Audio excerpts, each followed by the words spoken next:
Hola, yo soy Mauricio y sean bienvenidos. Esto es Los Más Escuchados de la Semana. Hola, sean bienvenidos a un nuevo programa, Los Más Escuchados de la Semana, con el tema La educación en Bolivia, modo virtual. Y para eso vamos a entrevistar a personas expertas, hoy a 2 personas, así que estén pendientes con esta gran entrevista que vamos a realizar ahora. Hola, estimada audiencia, vamos a iniciar ahora con este tema, la educación en Bolivia, y para eso vamos a entrevistar a 2 personas que saben del tema. Una es Percy Roca, profesor, y tenemos a Eduardo Borges, que es periodista y también docente universitario, a quien damos bienvenida para esta gran entrevista que vamos a realizar. Aló, hola, Mauricio. Bueno, gracias por aceptar esta entrevista. Vamos a iniciar con las preguntas.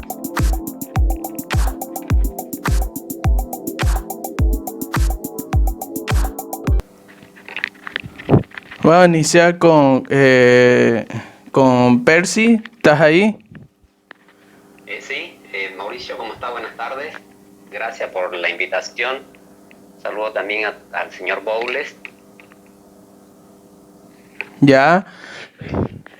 La primera pregunta sería, ¿qué opinión le merece a aquellos profesores que utilizan su propia iniciativa para enseñar en forma lúdica, como es el caso de un profesor que se disfraza de superhéroe para motivar a sus alumnos? Mauricio, gracias por la invitación. Antes que nada, la verdad que es loable lo que hace el profe, creo que es un profesor de La Paz. Muy didáctica su clase, aparte que él da la materia, ¿no?, el área de expresión, arte. Entonces él diseña, ¿no?, su propia vestimenta, sus trajes típicos, sus trajes de personajes, y es muy creativo, ¿no? La verdad que yo veo que todos los profesores en sus diferentes áreas lo hacen, ¿no?, lo realizan. Las maestras de inicial igual, tenemos un grupo grande de maestros que son de diferentes colegios, fiscales y particulares, e intercambiamos experiencias, ¿no?, muy lindas. Y si vos vieras, Mauricio, realmente es loable lo que hacen las maestras de inicial, los profes de primaria y también los profes de secundaria en sus diferentes áreas que se desempeñan. Y este profesor, bueno, ha repercutido, ¿no?, porque se da todavía el tiempo de diseñarlo, costurarlo, coserlo y dar la clase así, ¿no? Entonces me parece que es más dinámica, interactiva también, porque participan los niños, los jóvenes con lo que él trabaja. Ya. Y eso también depende del área, ¿no, Mauricio? El área que él regenta, pues amerita trabajar de esa manera, ¿no? Entonces depende la especialidad del maestro, el área que regenta, pues entonces cada profesor, para llamar la atención, para motivar a sus estudiantes, hace un montón de cosas, ¿no?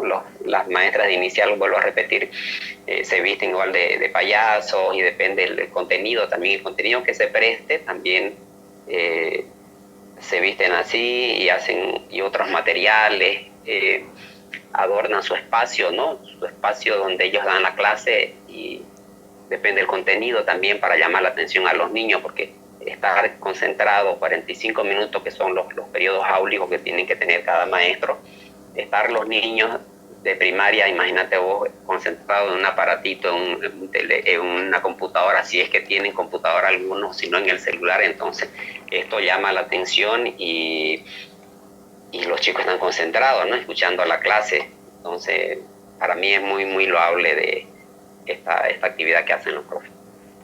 Ya. En la siguiente pregunta, iniciamos primero en esta con Eduardo Borges. Sí, adelante, Mauricio. Muchas Ya, gracias por la invitación, contento de estar en tu programa. ya, muchas gracias a vos. Y la pregunta sería, ¿qué falencias existirían en su entender en relación a la educación virtual?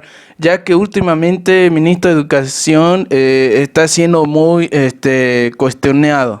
O sea, que está ahí como que hay ese falencias en su trabajo.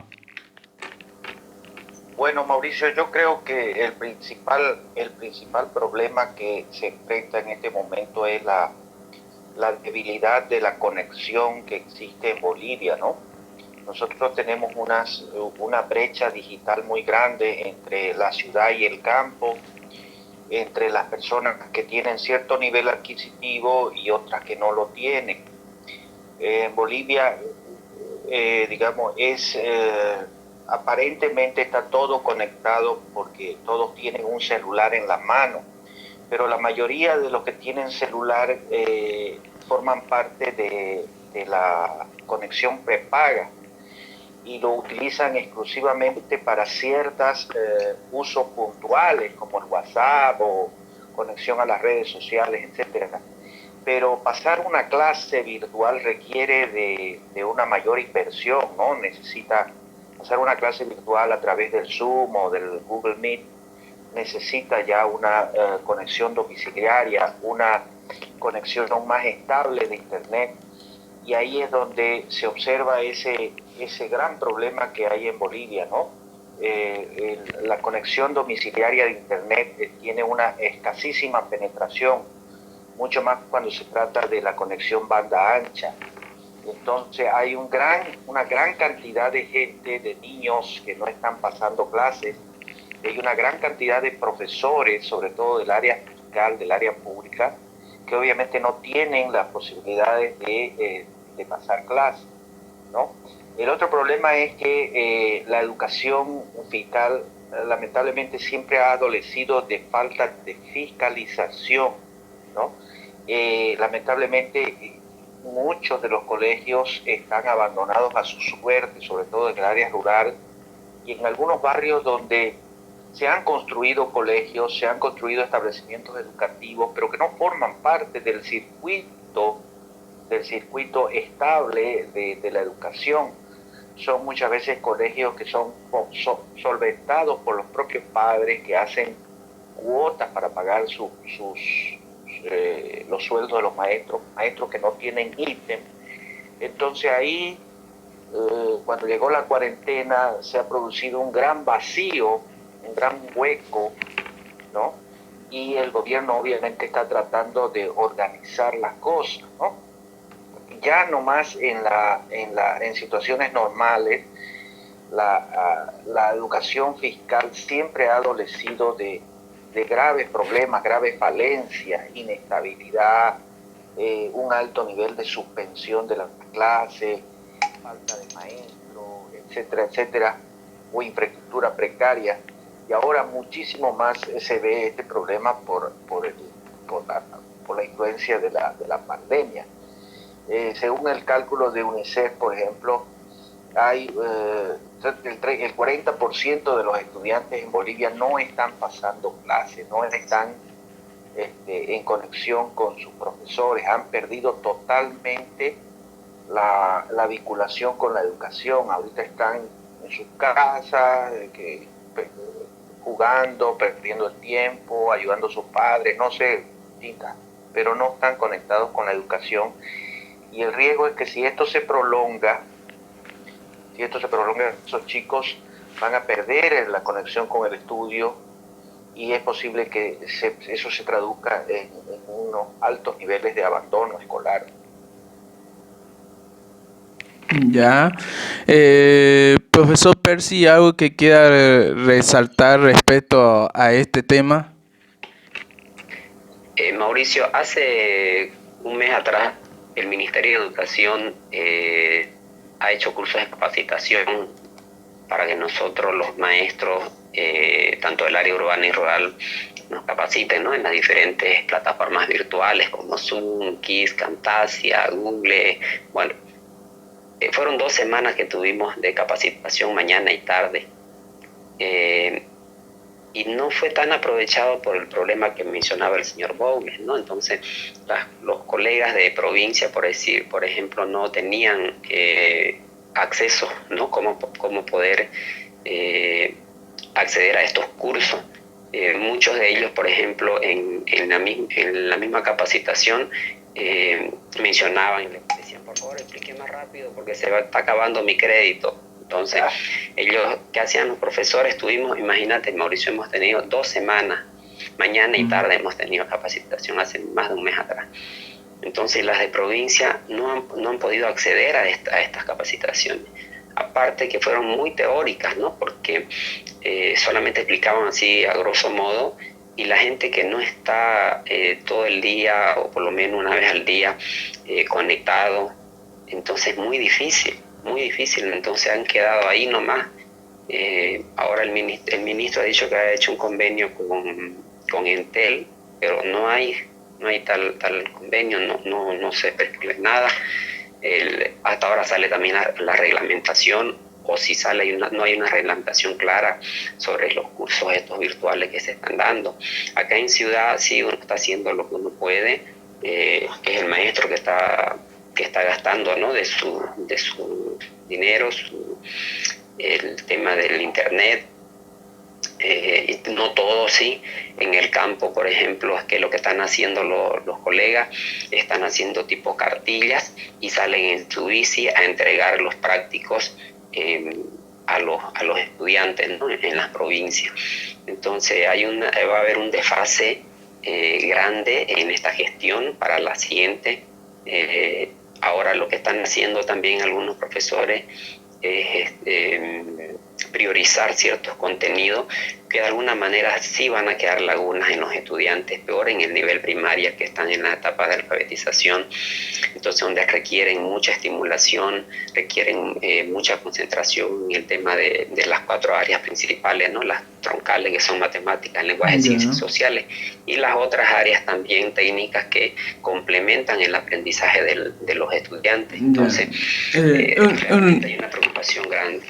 Ya, y entonces considera que se debió tener más seriedad en el trabajo de la educación y también el tema de capacitación, ya que hay diferentes plataformas y no todos los profesores o todos los alumnos, digamos, tienen acceso a la tecnología, al internet. Sobre esa parte me gustaría, ¿cuál es tu opinión, Eduardo, sobre esa parte? Bueno, el descuido de la educación no es nuevo en Bolivia, ¿no? La educación siempre ha sido una de las últimas prioridades del Estado.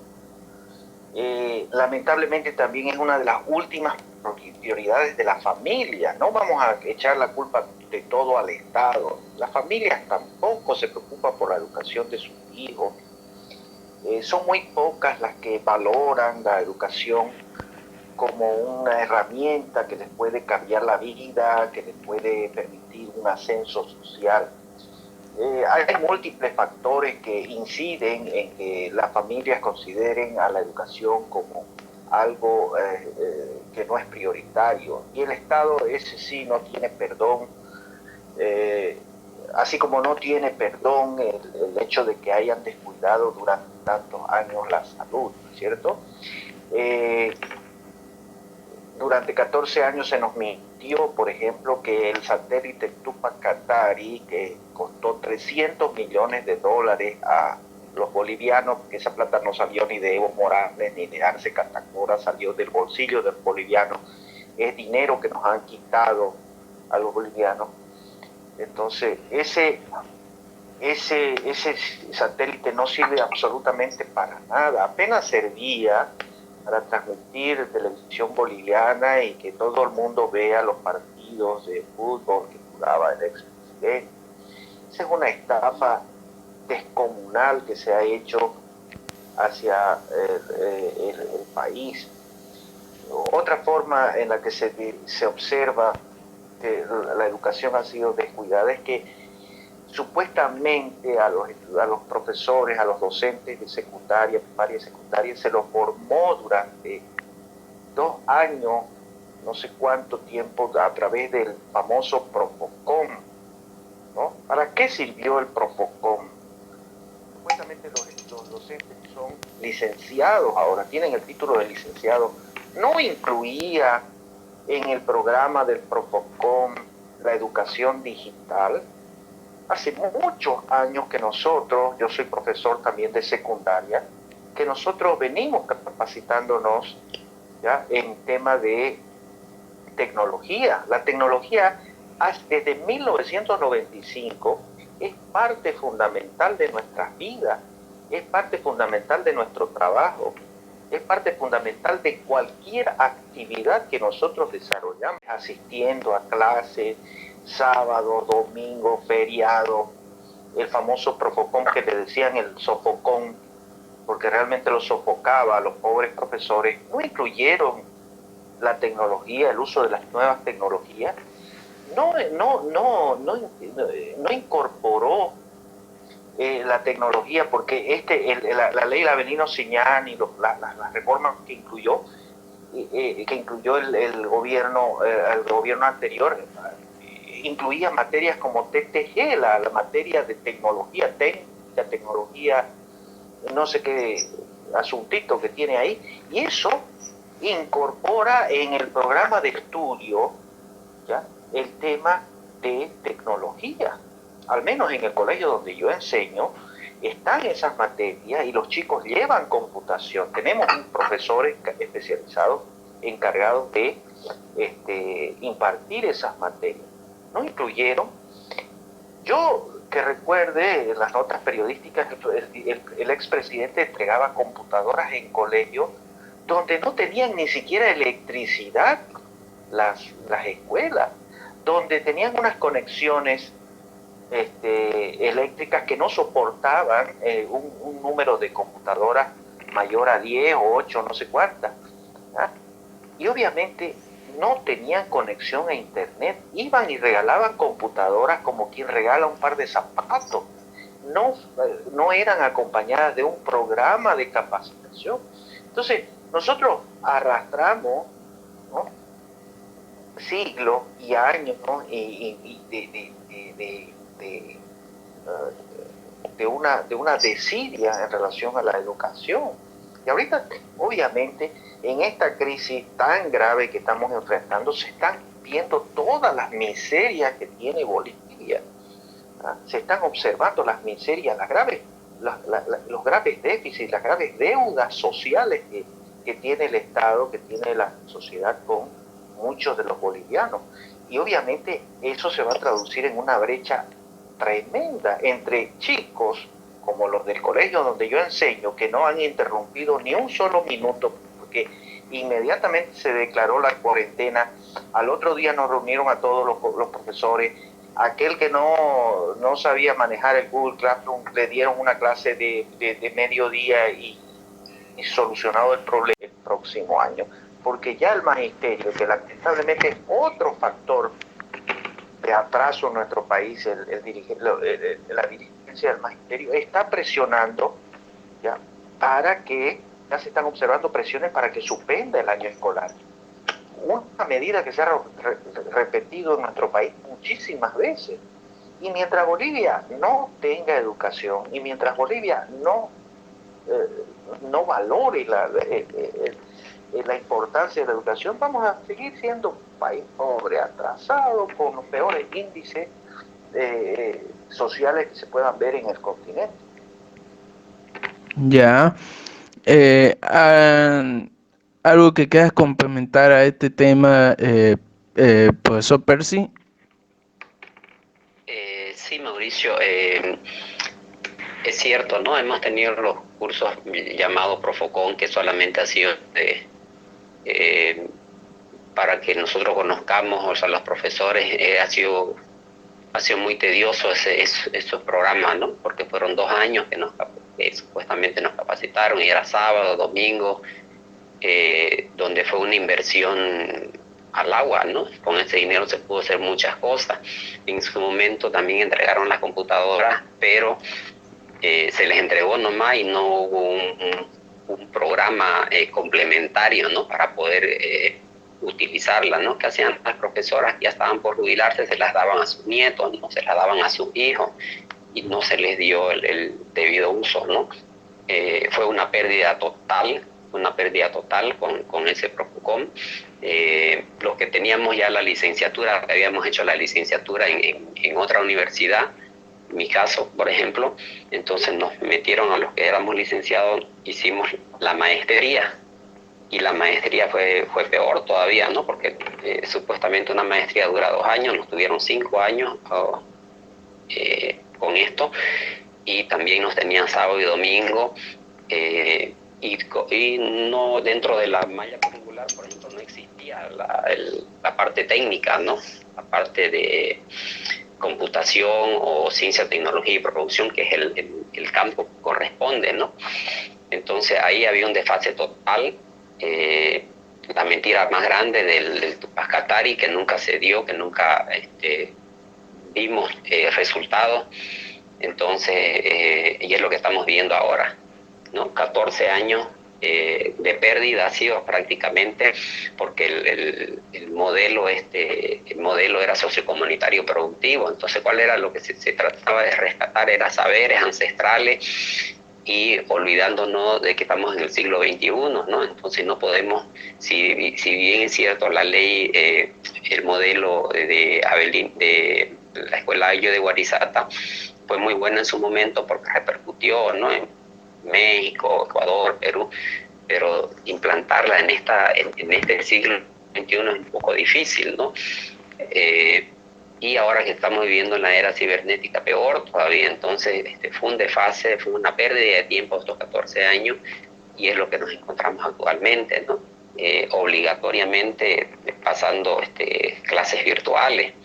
Entonces, y es lo que estamos viendo. Hoy, por ejemplo, las profesoras que están por jubilarse es igual. Entonces, de tecnología, de agarrar computadoras, para ellos es muy, muy difícil. Y a estas alturas también, ¿no? Cuesta mucho. Entonces hay un desfase total. Hemos siempre, el tema del presupuesto de educación siempre ha sido lo más bajo que ha tenido Bolivia, no solamente de todos los presidentes, creo.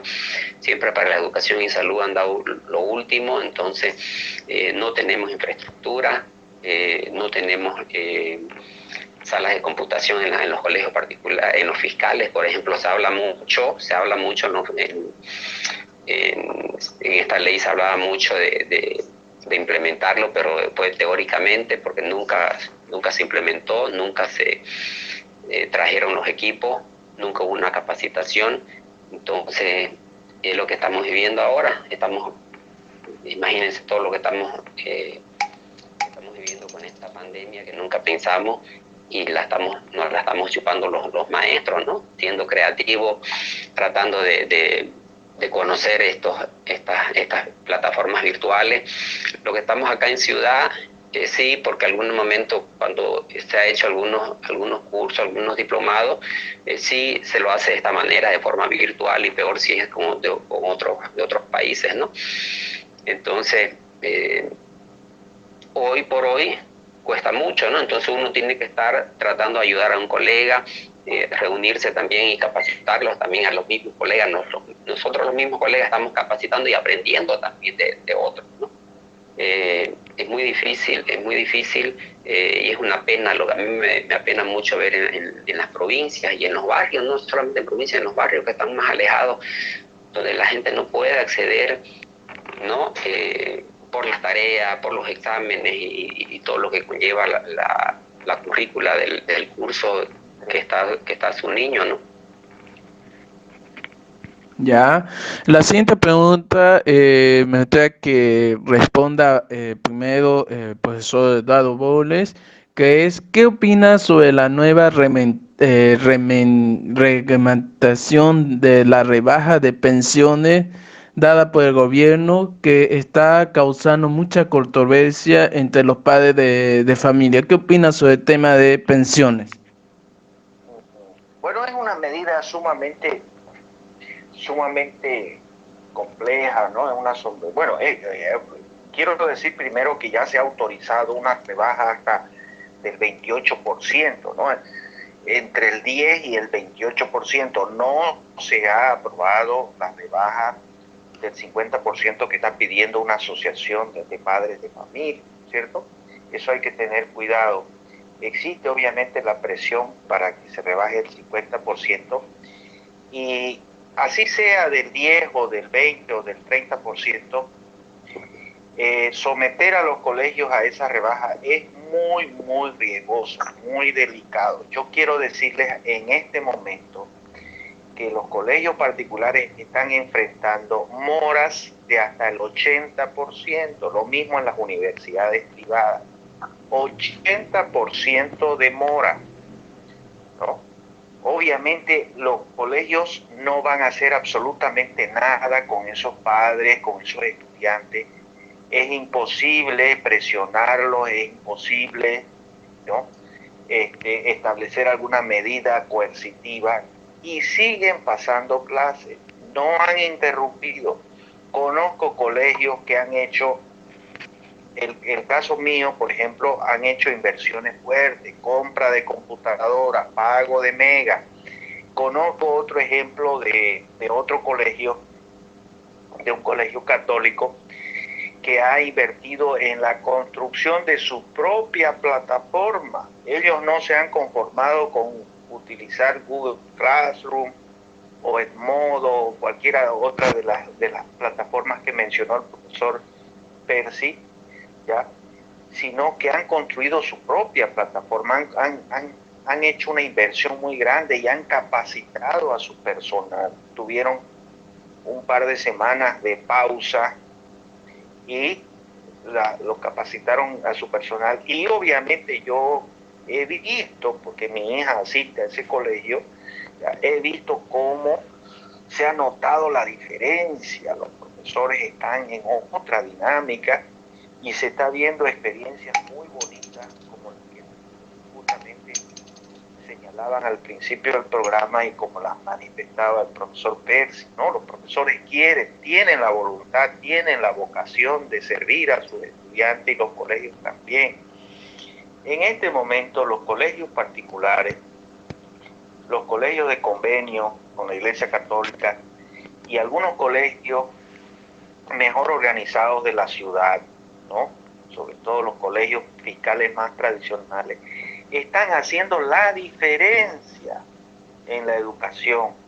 Son los que están sosteniendo ya este andamiaje de educativo ya tan endeble, tan débil, tan falto de atención, tan debilitado por siglos de abandono.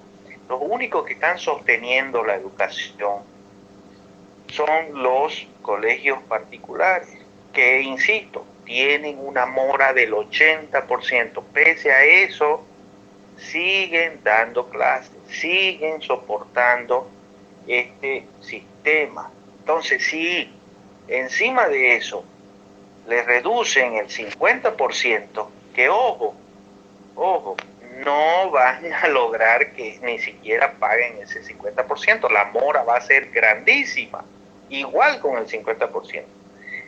Van a obligar a quebrar a los colegios, van a desaparecer. El próximo año esos colegios ya no van a existir.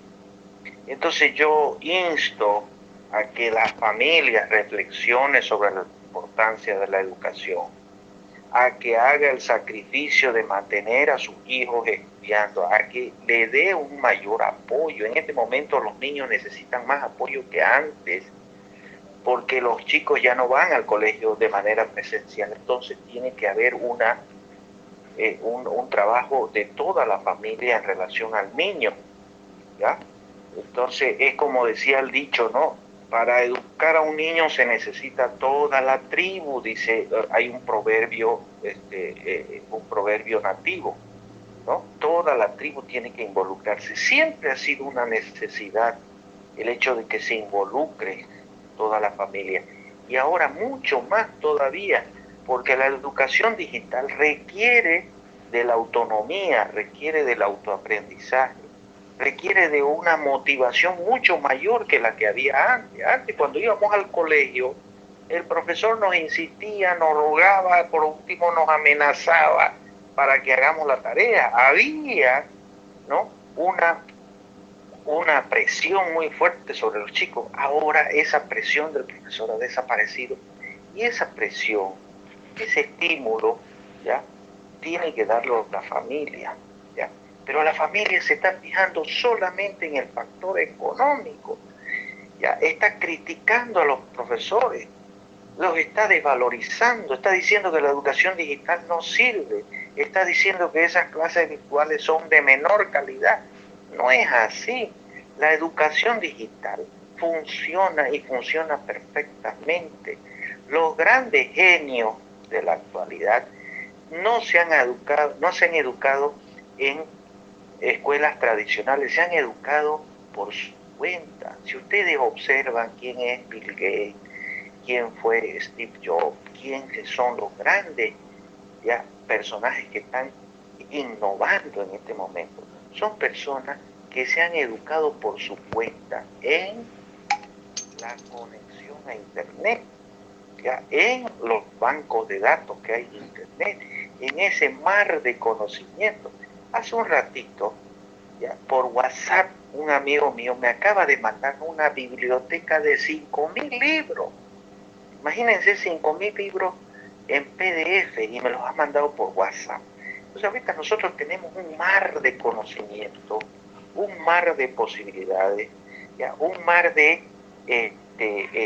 oportunidades para aprender, pero eso se necesita, ¿ya?, un cambio de mentalidad de los profesores, que vamos a aprender a utilizar esas herramientas, un cambio de mentalidad en los estudiantes, que se va a hacer muy fácil porque los chicos se adaptan con mucha facilidad, pero sobre todo necesitamos un cambio de mentalidad de los padres. Los padres no pueden seguir siendo enemigos de los profesores, no pueden seguir siendo críticos de los profesores, no pueden seguir siendo, ya, personas que van en contraflecha de las intenciones que tienen los maestros. Nosotros los maestros, los padres, necesitamos ser aliados, ¿no? Y ellos son los primeros en tener los que necesitan valorar la educación. Porque si ellos siguen insistiendo en desvalorizar la educación, en ponerle un precio, y ponerle un precio menor al que tiene, y medirlo solamente por el tema económico, el próximo año la oferta de colegios privados no va a existir. Ustedes han visto cómo hay colas y colas y colas para, por ejemplo, inscribir a sus hijos en Fe y Alegría, o en los colegios de Josefina Bálsamo, o en los colegios que tienen la protección o el amparo de ciertas comunidades religiosas, o los requisitos o la demanda que tienen algunos colegios fiscales mejor consolidados aquí en nuestro medio. ¿Ya? No van a dar abasto si desaparecen los colegios privados, ¿ya? El Estado no va a poder soportar, ¿ya?, la carga completa de la demanda completa de los estudiantes, y sobre todo no está en condiciones de ofrecer un mínimo de calidad educativa. Ya, profesor Percy, algo que quiera complementar a esta pregunta que hemos hecho. Mauricio, el tema de pensiones es muy complejo. Es muy complejo. Hoy al mediodía escuché la entrevista que le hicieron a la directora de ADECO, Asociación Departamental de Colegios Particulares, y ella fue bien clara, ¿no? Hay varios colegios particulares que van a desaparecer, que tienen también deudas con el banco, tienen que pagar, y aparte hay muchos colegios que han llamado a uno por uno a los padres para que vengan y negocien, ¿no? Vean cómo pueden pagar un plan de pago. Entonces los colegios particulares están haciendo también lo imposible para que se lleve a cabo, porque desde el día 1 de la pandemia, o del de la cuarentena acá, empezaron a trabajar. Me consta de varios colegios que sí empezaron a trabajar y han hecho fuerte inversión. Hay colegios que han contratado personal extra, personal externo, para capacitar a sus maestros. Han creado sistemas nuevos, no han utilizado algunos el Zoom o Camtasia o u otros que están utilizando, ¿no? Que son gratuitos, que uno lo puede bajar directamente del internet. Entonces han hecho mucha inversión, han hecho algunos colegios y han capacitado a sus maestros, han contratado a estos personal externo, estos profesionales, y han hecho inversión también en sus equipos. Entonces, para que una educación funcione, creo que se tiene que tomar en cuenta los tres actores educativos: los maestros, los padres de familia y los estudiantes. Y aquí estamos separados en esta situación. Los padres de familia nos están ayudando, nos están colaborando, no se están sentando con el colegio, con los directores o con el directorio de cada colegio y ver cuál es el problema, ¿no? Entonces, claro, es entendible también la situación de los padres, ¿no? Algunos que están sin trabajo o que lo han echado directamente, lo han retirado. Entonces, el tema es muy, muy complejo, ¿no? Y lastimosamente el ministro no da buenos resultados en sus reuniones. Entonces, ¿qué es lo que ha hecho el ministro? Lavó las manos y lo ha dejado de que el colegio con los padres de familia prácticamente solucionen esta situación. Entonces, es muy complejo esto de las pensiones. No sé en qué va a acabar, pero hay muchos colegios, a pesar de la situación, siguen pasando clases y hay actividades muy lindas que están haciendo los profesores. Los maestros están descubriendo que trabajar con estas plataformas virtuales, están descubriendo muchas cosas. Esta situación nos ha hecho abrir los ojos quizás, ¿no?, a esta ventana de la cibernética, para que empecemos a trabajar también de diferentes maneras, ¿no? Sí, los colegios particulares han tenido. Yo donde he trabajado, en el colegio donde vos has estudiado, Mauricio, vos sabés muy bien, siempre hemos tenido internet, siempre hemos tenido nuestro televisor, nuestro plasma en el curso, siempre hemos trabajado, ¿no? Siempre nos han capacitado, siempre nos han traído gente de afuera también, pero son los colegios particulares del centro. Entonces, pero los otros colegios particulares, chicos, llamémosle, que están en los barrios, entonces sí necesitan y sí están haciendo inversiones. Entonces, aquí se tienen que sentar estos actores educativos para hablar. Aquí cuál es el principal, es el estudiante. Aquí se tiene que pensar en el estudiante, porque imagínense, incluso algunos padres quieren clausurar la gestión escolar.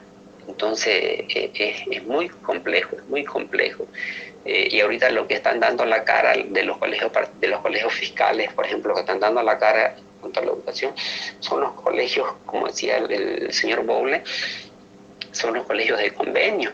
¿Y qué pasaba con esta ley 070 de Avelino Ciñani y Elizardo Pérez en un principio? En un principio querían cerrarle estos colegios de convenio, y son los colegios sólidos, que siempre han sido colegios sólidos, serios, con un prestigio bien ganado. Entonces, y eso lo vemos año tras año cuando es la época de inscripción. Entonces están ya 1 semana, 2 semanas antes, ya están haciendo fila, ¿no?, para un cupo para los estudiantes. Entonces, el tema de las pensiones, Mauricio, profe, yo lo veo muy, muy complejo. Lo analizamos con otros profesores, otros directores en reuniones, y claro, nosotros estamos ahí firmes, pasando clases. Como yo te decía, Mauricio, que yo trabajo en un CEA de la noche, entonces yo también estoy pasando clases desde el principio. Igual nos hemos adaptado a esta nueva forma, ¿no? Y esperemos que esto es muy difícil, pero no imposible, ¿no?, para poder llegar a una solución. Ya, y ante este tema, digamos, de la educación de lo virtual y cómo estamos. ¿Qué va a pasar con el curso que tiene que ver con la promoción en el último año, los que salen del colegio? ¿Qué opinan sobre esa parte? Primero Percy y después Eduardo Borges. Me gustaría escuchar su comentario en esa parte. Mauricio, los profesores siguen trabajando. O sea, de que no era haber graduación, no haber acto de graduación, lo que esperan los chicos, su fiesta, eso no creo, ¿no? Pero los profesores están cumpliendo con su currícula, están cumpliendo con su área que regenta cada profesor. Tienen que cumplir, ¿no? con el plan. Algunos están priorizando contenidos elementales, ¿no? Todos son importantes, pero hay contenidos que sí están priorizando. Eso se va a dar nomás. Entonces, si siguen trabajando, están cumpliendo con la currícula que le corresponde del grado y del área, entonces no hay ningún problema. Sí, se tienen que graduar, entonces no hay ningún problema. Por ejemplo, yo en trabajo es semestral, entonces en este mes de julio se tiene que egresar algunos cursos, porque es un CEA. Entonces, ¿qué estoy haciendo yo? Estoy organizando, por ejemplo, yo soy el que doy el taller de grado, entonces estoy organizando la defensa que Dios mediante, lo vamos a hacer por Zoom. Entonces, no estamos de brazos cruzados los maestros, estamos viendo la manera también de darle solución a todo ello. Y lo interesante de todo esto es que hay la predisposición de los maestros. Cuando un maestro está trabajando con alguna plataforma virtual, entonces acudimos a él y uno le explica la experiencia que uno ha tenido también. Nosotros nos estamos reuniendo, por ejemplo, nosotros nos reunimos cada cierto tiempo, una vez por semana más o menos, a explicar nuestras experiencias, y eso nos ayuda, también retroalimenta nuestra práctica profesional. Y eso es lo que estamos haciendo, Mauricio. No nos estamos quedando de brazos cruzados, estamos viendo y estamos aprendiendo también, ¿no? Y lo interesante, por ejemplo, uno entra al YouTube y están los tutoriales también para cómo utilizar todas estas plataformas. Así que estamos ahí, estamos firmes, trabajando, y esperemos que lleguemos a un buen término, ¿no? Ya. Profesor Eduardo Borges, algo para complementar en esa parte. Sí, yo creo que ahorita el gran peso que tiene la educación, el gran problema que tiene la educación en Bolivia es la incertidumbre, ¿no? La incertidumbre, la gran incertidumbre, la no toma de decisiones, o unas decisiones que se toman muy, muy lentamente, ¿no? Y aparte de la incertidumbre está el peligro, ¿no? Peligro de que desaparezcan los colegios privados que están en graves problemas financieros, peligro de que se suspenda el año escolar, peligro de que se imponga la politización en la educación, porque ese es el problema que vamos a enfrentar ahora. Los dirigentes del magisterio se van a enfilar con el candidato del MAS, yo estoy seguro, siempre ha sido así. La pasaron muy bien, pese a que la educación estaba un desastre, pero ellos la pasaron muy bien durante estos 14 años, hicieron una sociedad muy, muy fructífera en términos económicos seguramente, porque los sindicatos la pasaron muy bien durante esos 14 años. ¿No? Entonces yo estoy seguro que ellos están extrañando muchísimo esos tiempos idos, ¿no? Y quieren que vuelvan, obviamente, ¿no? Y yo estoy seguro que están apostando por la demagogia. Y la demagogia es lo que hizo el dictador García Meza en 1980. En 1980 el dictador García Meza ya decretó que todo el mundo pasaba de curso, aunque se hubiera aplazado, ¿cierto? O lo que se hizo también en tiempos de Banzer. En tiempos de Banzer se clausuró el año escolar, otro dictador, y así ha pasado. La gente que es mayor todavía que yo recuerda que en los años 50, 60 también se tomaron esas decisiones desafortunadas de clausurar el año escolar, porque ¿qué importa la educación? Aquí en Bolivia nunca ha importado, ¿no? Se toman decisiones rapidísimas en cualquier cosa, menos en el campo educativo, menos en el campo de salud. Entonces, preguntarnos ahora qué va a pasar con la promoción, qué va a pasar con el tema de los chicos que están por salir de bachiller, eso le importa al profesor Percy, me importa a mí, que estamos comprometidos con la educación, que tenemos vocación por este tema, que realmente estamos convencidos de que la educación es el arma fundamental que nos va a sacar del atraso a los bolivianos. Pero a los políticos, ¿qué les puede importar la educación? Pues si a los políticos siempre les ha convenido más bien que la gente sea ignorante, que la gente no lea, que la gente no se eduque, porque así es más fácil de manipular, así es mucho más fácil de engañar. Nuestra historia está plagada de dictadores, está plagada de demagogos, está plagada de charlatanes, y esa gente se mueve mejor en contextos sociales donde hay mucho mayor cantidad de gente, ¿verdad?, ignorante, iletrada, sin educación, sin capacidad de discernir, sin capacidad de darse cuenta de lo que está ocurriendo. Entonces, yo lamento mucho, no sé, se va a politizar, no sé qué va a pasar de aquí a las elecciones, no sé qué va a pasar después de las elecciones.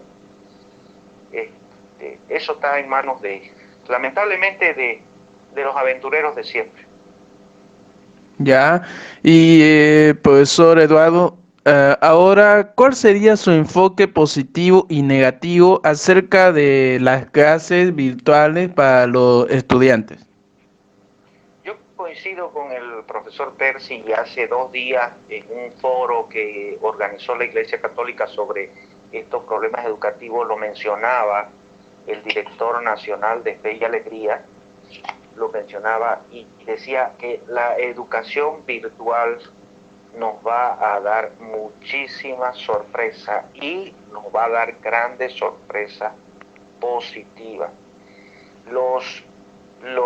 Muchos de los docentes que ya le hallaron el gustito, que ya le hallaron la vuelta a la educación virtual, que están comenzando a decir, pucha, esto había sido fácil, pucha, esto había sido bonito, pucha, esto había sido sencillo de usar, le están hallando, ¿no?, lo bonito que tiene esto, y los estudiantes van a comenzar también a descubrir que detrás porque ellos conocen internet a través de las redes sociales, a través de los jueguitos electrónicos, a través de aspectos lúdicos nada más, de aspectos de entretenimiento, y más allá de Wikipedia nunca habían pasado, más allá de Google nunca habían pasado. Pero cuando comiencen a descubrir todo el universo que hay en la sociedad del conocimiento, en la sociedad de información, esto va a comenzar a cambiar. Cuando nuestros profesores estén plenamente alfabetizados desde el punto de vista de la digitalización, cuando descubran que hacer un video, que estructurar una clase con una infinidad de recursos, etcétera, etcétera, es muy sencillo. Y además se puede llegar de manera muy, muy grata, muy amigable al estudiante. Entonces esto va a comenzar a funcionar, pero lamentablemente solo para una élite, solo para un grupo, solo para una franja de la sociedad privilegiada que tiene profesores que están medianamente entrenados, que están medianamente capacitados y bien pagados. Pero el resto, lamentablemente, Bolivia es un país muy desigual, igual, ha sido desigual, y va a seguir siendo desigual por esta brecha tremenda que ahora se manifiesta por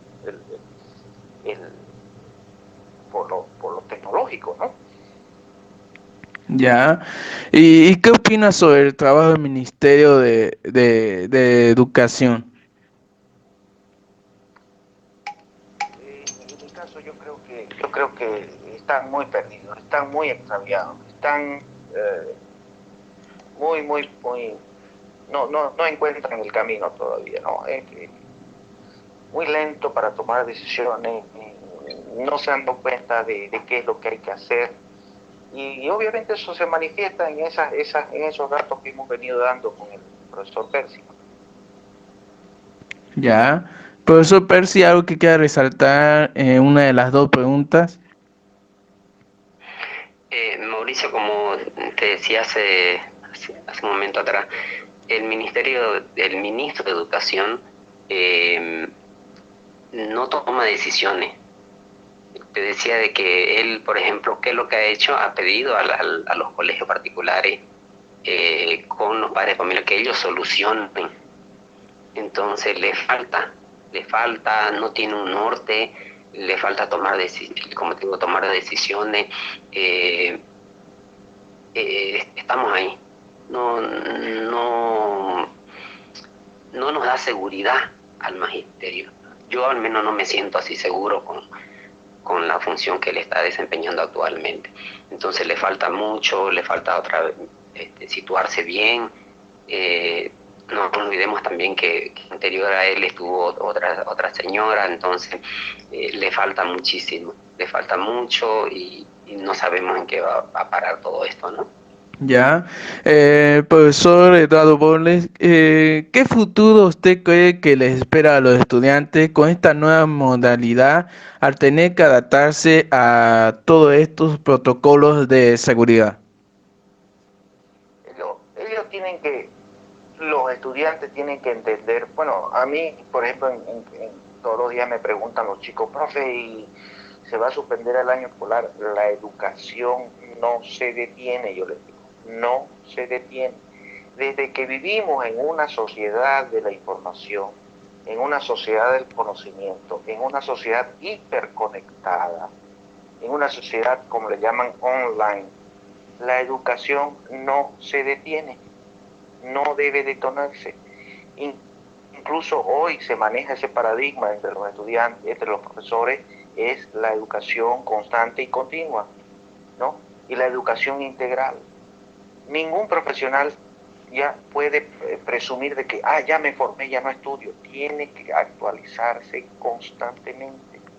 Hay profesiones que aparecen y otras desaparecen. Hay nuevos conocimientos que surgen y tumban a los conocimientos anteriores.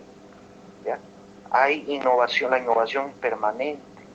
Nosotros los profesionales tenemos que actualizarnos. El profesional de cualquier rama tiene que actualizarse constantemente. Ahorita, por ejemplo, todos los médicos están haciendo cursos súper intensivos sobre terapia intensiva. ¿Ya? Ahorita todos los médicos están haciendo cursos aceleradísimos sobre epidemiología y otras cosas que están ahorita en boga y que van a estar como desafío durante mucho tiempo. Entonces, los estudiantes tienen que entender ya, que esta realidad se va a prolongar durante mucho tiempo más. Quizás a ellos, a los chicos que están en secundaria, les toque ya, seguir su carrera universitaria de esta manera virtual. Y eso depende de un cambio de mentalidad. Ya no necesitamos, ya no tiene ya no necesitamos un estudiante pasivo, necesitamos un estudiante dinámico, activo, indagador, curioso, que trabaje por su cuenta, autónomo. Entonces ellos tienen que entender eso. Esa quizás es nuestra principal misión en este momento, hacerles entender que ya ellos no tienen que aprender a huasca o por presión o por nota o por... ¿ah? El mundo que estamos enfrentando post pandemia va a ser diferente, va a ser distinto, desafiante. Nos va a obligar a reinventarnos y eso es con conocimiento, eso es con preparación, eso es con capacitación.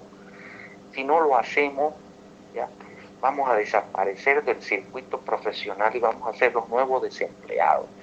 y ahorita están quedando desempleados muchísimas personas que están saliendo de empresas muy grandes, muy competitivas. Por ejemplo, la Airbus, la empresa que produce aviones, está despidiendo a 5.000 personas, y esa gente va a salir a buscar trabajo y va a salir a desplazarnos a los que estábamos en otros trabajos, y nos va a desplazar con suma facilidad si es que nosotros no sabemos aferrarnos a nuestra actividad con conocimiento.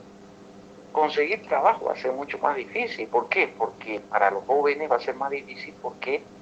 Porque las empresas van a preferir a aquellos que ya tengan experiencia y no se van a arriesgar a contratar un novato. Entonces eso demandará personas más capacitadas, más preparadas. ¿no? Ya. Entonces eso es lo que tienen que entender nuestros estudiantes y nuestras familias. Yo, demando de los padres un cambio de mentalidad. ¿Ah? Ese es lo fundamental. Claro que sí. Profesor Percy, algo que quieras complementar también sobre este tema, tu punto de vista, tu opinión, tu análisis. Mauricio, antes la educación virtual solamente era para la educación superior, ¿no? Yo me acuerdo hace unos 8 años atrás hice un diplomado con una universidad de la Argentina y lo hice de forma virtual. Hace 8 años, Mauricio, imagínate vos. Y claro, solamente la educación superior pueden acceder a esto. Ahora, no, ahora hemos visto de que realmente todos los niveles pues, se tienen que aplicar. Los profesores de computación, por ejemplo, de los colegios, también ellos tienen que empezar a planificar, pues, ¿no? A reorganizarse. Ellos tienen que empezar a replantear las actividades, los contenidos. Entonces es un pensar de todos los niveles que tiene que tomar en cuenta. Me acuerdo, yo les daba a mis chicos de cuarto de primaria que expongan en PowerPoint hace años atrás, y yo recibí una denuncia por una madre de familia. Me dijo, ¿cómo si mi hija no está en universidad? Entonces también los padres tienen que pensar, y tienen que los padres también actualizarse, y los padres también tienen que abrirse un poco más a este mundo cibernético que estamos viviendo. Todos en realidad, ¿no? O sea, como mencioné hace un momento atrás, sobre los tres actores educativos, ¿no? Los padres, el colegio, los maestros y obviamente que los estudiantes.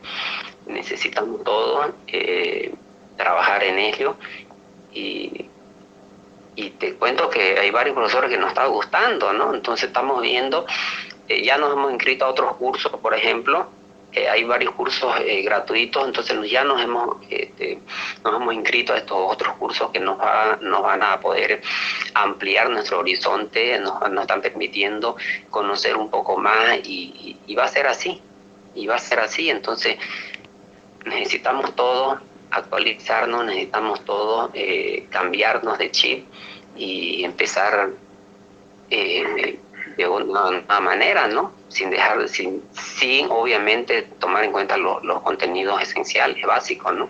Claro, considera que ahora está más despierto la tecnología, las redes sociales, y que ahora ya todo se está haciendo digital, digamos, virtual. Sí, claro que sí. El año pasado en el colegio donde trabajaba nos visitó un colegio de Estados Unidos, y él nos mostraron, nos trajeron todo lo que era el plan de trabajo de ellos, y ya ellos desde inicial, por ejemplo, trabajaban con internet, con estos recursos tecnológicos, trabajaban ellos, y realmente nos quedamos sorprendidos nosotros, pero desde inicial, ¿no? Con los contenidos que vemos siempre en computación, ¿no? Lo básico de Word, de Excel, sino que iban un poquito más allá de estos contenidos tradicionales, llamémosles así. Entonces necesitamos todos y a los chicos les gusta. El tema del lo tecnológico a la mayoría de los estudiantes les gusta. Los chicos manejan un celular mejor que una persona adulta. Entonces esto hay que potencializarlo y hay que tomar en cuenta, ¿no? En esta nueva ley me imagino que vendrá otro, ¿no? Depende del gobierno que llegue. Lastimosamente digo que la educación es politizada. Siempre, y son algunos cuantos, son los que se aprovechan, no dejan trabajar realmente a los que tienen vocación de servicio, a los que realmente conocen y están en aula y manejan, ¿no? Lo que son las técnicas y estrategias para poder desarrollar un tema como tiene que ser. Ya, algo que quieras complementar antes de ir a las últimas preguntas, profesor Eduardo. No, eso nomás, Mauricio, eso está, es todo lo que digo en función de la nueva, de los retos digitales de la educación, ¿no? Como les digo, ya lo digital viene siendo protagonista de nuestras vidas desde 1995. Y si bien estábamos en internet todos, porque todos teníamos una página web, pero la Si te está gustando esta entrevista, dale like, entra a mi canal de YouTube, suscríbete, activa la campana de notificaciones y visita nuestra página Radio TV Variado Multimedia Digital. En los dos lados subimos los materiales, las entrevistas, los programas.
y todos vamos a tener que adaptarnos, ¿no? lo está dando la prensa, lo está dando, sí, el teletrabajo, por ejemplo, ya era un fenómeno del que se hablaba hace muchos años, el teletrabajo, el trabajo a distancia, ¿no? Y de a poco se estaban adaptando algunas sociedades en Europa, los países nórdicos, lo estaban implementando.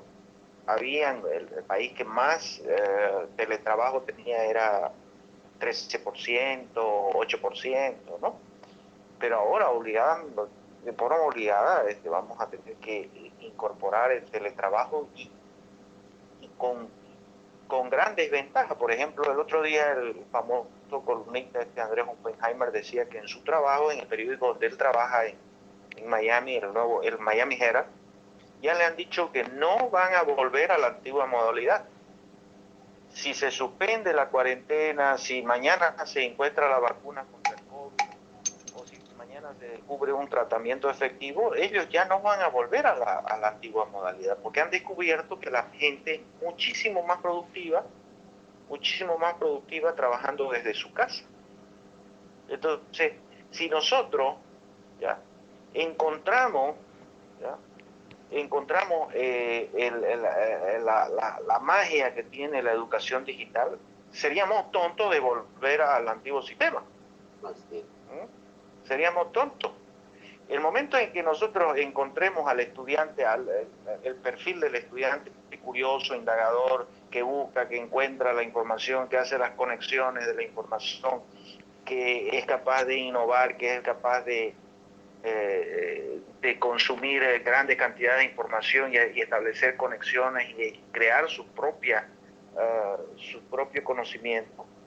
¿verdad? No vamos a volver al siglo XIX con un profesor activo y los demás chicos que funcionan pasivamente.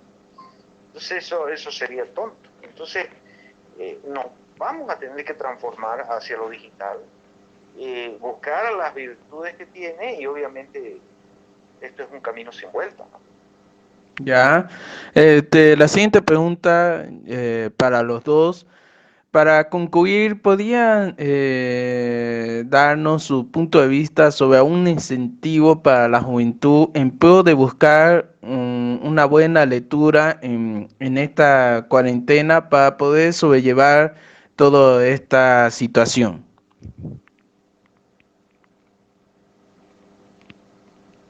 Una lectura, me dices, Mauricio. Sí. Una lectura. Bueno, en este momento se me ocurre el libro de un famoso educador de la India, el profesor Sugata Mitra, que escribió el libro Un hueco en la pared. Se lo resumo más o menos el libro. Este profesor rápidamente, hace muchos años, se dio cuenta de que lo digital iba a ser la nueva dimensión de la educación y el nuevo factor de progreso de algunos sectores de la sociedad, y el factor de atraso de otras, ¿no es cierto? Es lo que se llama la brecha digital, ¿no? Hay países que tienen mayor transformación digital y son los que están desarrollándose, y otros, por supuesto, que tienen internet lento, fallas de conexión, inestabilidad, y son los más atrasados en el caso de Bolivia. Entonces, este maestro, este docente, Sugata Mitra, ya observó en los niños muy pobres de la India, que obviamente estaban en la calle, perdiendo el tiempo, sin educación, sin nada, y no encontraba la manera de atraerlos a la tecnología, de incorporarlos a la tecnología, del uso de la tecnología, ¿no? Entonces, él puso una computadora detrás de un muro. Entonces, y en el muro hizo un hueco, Entonces los niños comenzaron a husmear por ese hueco y a curiosear y vieron que detrás de ese hueco había una computadora. Entonces, como quien dice, comenzaron a dañinear la computadora, comenzaron a buscar la computadora así de manera furtiva, como quien dice una travesura, ¿ya? Y a estos niños fueron de esa manera atrayéndolos para que comiencen a usar la tecnología. Hoy esa experiencia del profesor Mitra se ha convertido en un paradigma de la educación digital, de la alfabetización digital, ¿ya? Y de esta nueva y efectiva manera en la que los estudiantes tienen que incorporarse a la tecnología. El libro está en internet, se llama Un hueco en la pared, y les puede servir a muchos profesores, muchos docentes, para encontrar ahí la manera de articular, ¿ya?, sus clases, de ensamblar sus clases tradicionales e incorporarlas a este mundo digital, ¿no? La clave está en cómo nosotros vamos atrayendo a los niños a la tecnología y vamos a descubrir que ellos son muy hábiles, se adaptan muy rápido, aprenden súper rápido, pero todo está en cómo abrimos ese espacio para que ellos puedan acceder. Ese libro se los recomiendo a todos, está en internet de acceso gratuito y ahí van a ver también en la fundación del profesor Mitra toda la experiencia que está desarrollando en el mundo, ¿no?, para la digitalización, la transformación digital de la educación. Ya, Al servicio de los más pobres, ¿no? ya, ahora, profesor Percy. Mauricio, mira, me recuerdo un libro que leí, me gustó muchísimo, me hizo despertar y ampliar mis horizontes y cambiar mi metodología de trabajo. Es un libro de Hugo Semelman, es un chileno, buenísimo para que lo lean los profesores principalmente. Hugo Semelman fue exiliado en la época de los 80, chileno, se fue a México, empezó a hacer su estudio sobre investigación educativa, y él habla en este libro sobre el pensar teórico y el pensar epistémico.